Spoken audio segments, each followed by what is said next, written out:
About 10 minutes to 8, I was in the barracks for the unmarried officers, looking out the window at the hanger line, which was about 300-400 feet from where I was standing.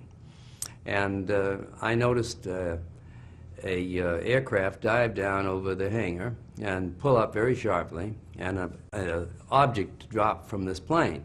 And then I saw the huge orange explosion, smoke and orange flames. And when this airplane pulled up, I saw the two meatballs, the two round circles of identifying it as a Japanese aircraft. And I knew immediately it was a Japanese aircraft. I yelled down the hallway that I was in my pajamas, and I yelled down the hallway that we were being attacked by the Japs. And I ran to my room, and I strapped a web belt around my waist and a .45 caliber pistol in my holster that was on this belt, and put on a pair of shoes and ran for the flight line. And as I was running towards the flight line, aircraft were strafing.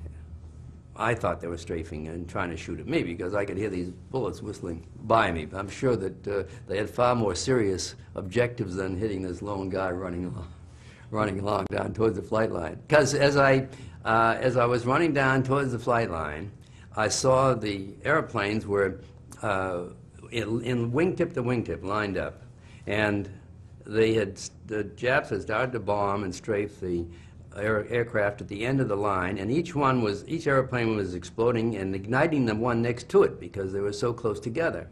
And there were a few P-36s that were down closer to me and closer to the hangar line that were a little further away from the other aircraft. And I ran down to one of those and jumped into that plane, got it started, and an armorer came over with belts of 30 caliber and 50 caliber ammunition on his shoulders. He jumped on the wing, and the armorer and I proceeded to load the P-36 with the 30 caliber and 50 caliber ammunition.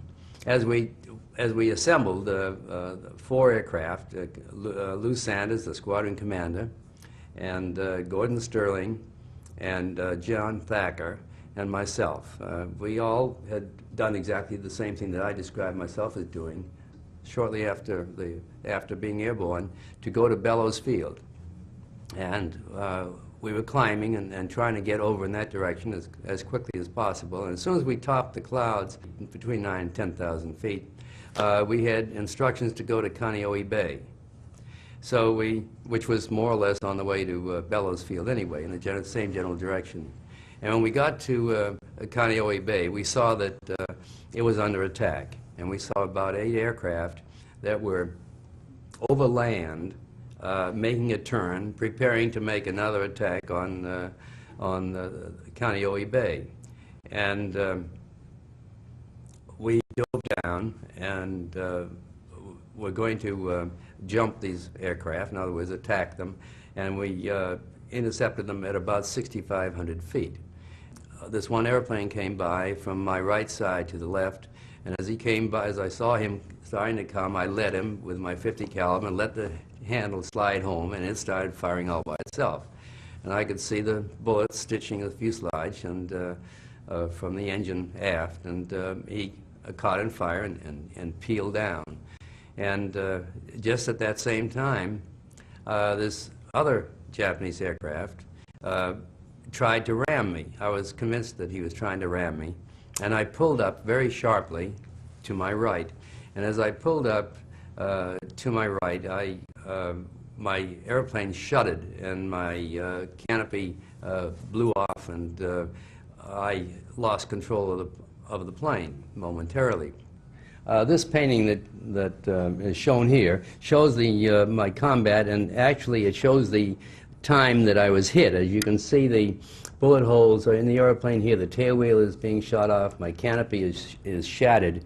And it was right after I had shot down one Jap aircraft, and then this aircraft tried to ram me, and I had pulled up to avoid being rammed by him. Also, you can see the Kaneohe Bay that was under attack over here, And this is John Thacker, one of our group of 4 pilots, whose guns were all jammed. He couldn't do anything. And this is Lou Sanders here, who was after this Jap. And this is our 4th man, Gordon Sterling, who was on fire and was shot down.